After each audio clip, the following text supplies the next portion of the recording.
আমি আয়নাঘরে চাকরি করে নেই ভাই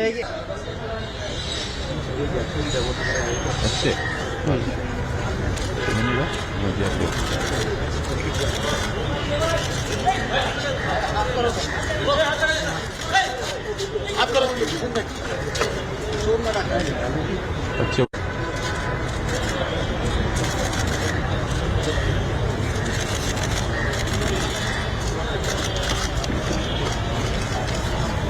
এই মোবাইলটা কাট ভালো আছে আমি আয়নাঘরে চাকরি করে নেই ভাই এই সামনে ক্যামেরা আমি কোনোদিন আয়নাঘরে চাকরি করে নেই তুমি হাজিগিরি আপনার বিরুদ্ধে কোন কোন অপহরণের অভিযোগ রয়েছে?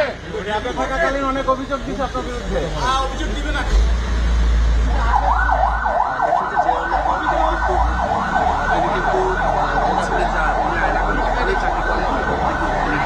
হাত নাড়িয়ে গণমাধ্যম কর্মীর উদ্দেশ্যে